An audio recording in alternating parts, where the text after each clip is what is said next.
بصح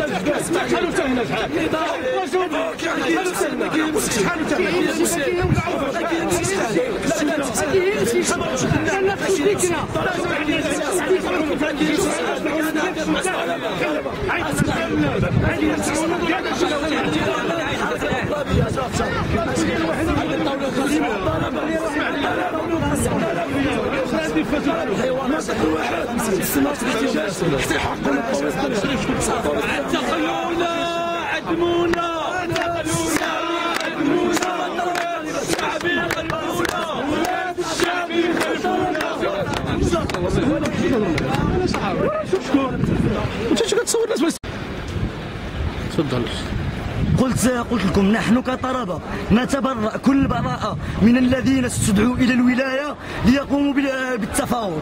الطلبة هم الممثل الوحيد والشرعي لأنفسهم. الطلبة يمثلون أنفسهم، ولا يحق لأحد أن يتوجه بسيارة رجال الشرطة إلى الولاية ليتفاوض باسم الطلبة. الذين يتفاوضون والذين لهم الشرعية هم الرجال الذين جالسون الآن في الميدان، هم الرجال الذين جالسون الآن في الساحات. هؤلاء هم من لهم الحق فقط في أن يتحدثوا باسم أنفسهم لا باسم الآخرين. لذلك فكل حوار صارته الولاية مع أطراف مجهولة، أطراف تلعب وراء الكواليس وتلعب وراء الستائر، نحن نتبرأ منه ولا يمثلنا ولا نعتد به ولا يمت إلينا بصلة. سنواصل حراكنا السلمي واحتجاجاتنا السلمية حتى نحصل مكتسبات الجماهير الطلابية. لذلك على الداخلية، على الشركة، على الجماعة الحضرية أن تعلم أن الطلبة يمثلون أنفسهم. إذا أرادوا أن يتفاوضوا عليهم أن ينزلوا إلى الميدان حتى ترشح الجماهير الطلابية لجنة الحوار، وحينها نرى هل يكون هنالك تفاوض أم لا. أعيد وأقول لا علاقة لنا بأي شكل ديال التفاوض خالته أطراف مشبوهة لا نعرفها دون أن تستجيب الجماهير الطلابية. السلام عليكم، شكرا.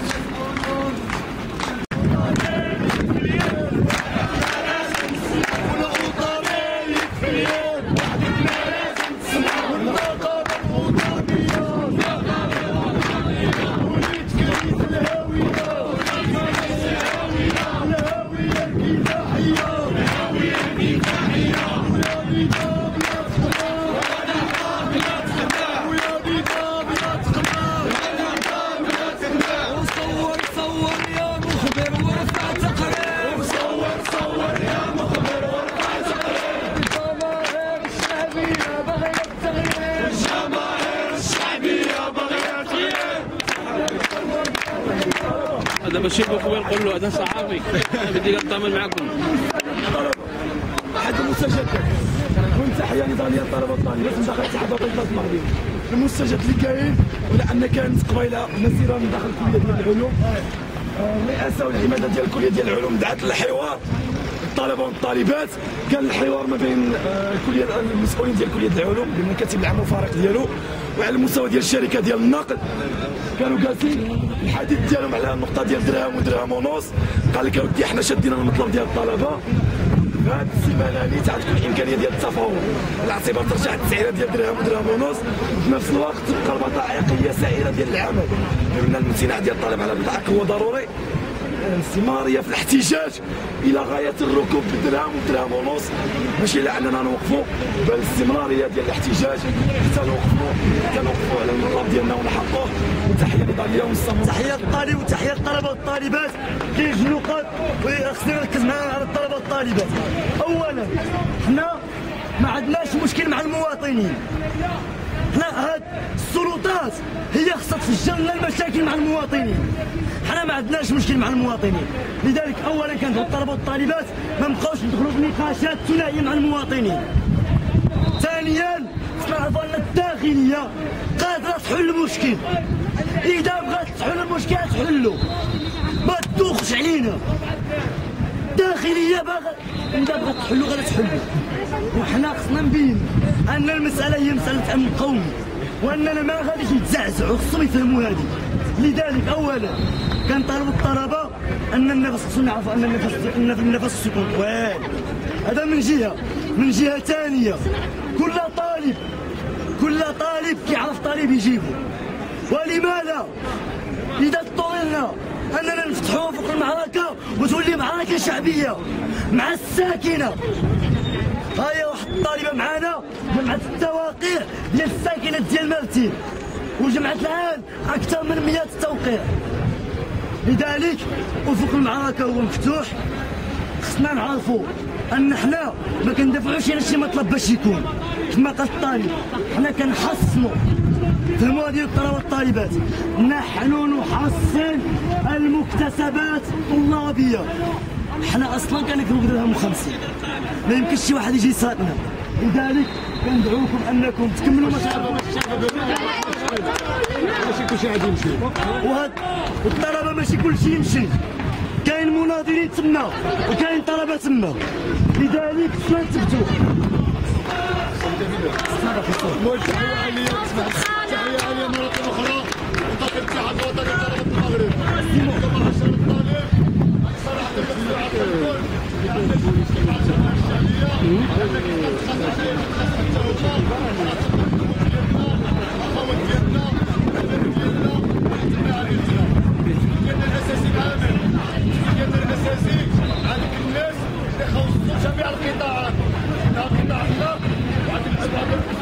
نقطة مهمة عن الأمن الوطني، كيشوق المواطنين ضد الطلبة، كيقولوا لهم سيروا طلعوا الفقير. واخا أولا تحية نضالية جميع الطلبة والطالبات ديال مدينة سنيدق مضيق الريك والمرتين على هذه الاحتجاجات والوقفة التضامنية اللي عملوا مع بعضياتنا.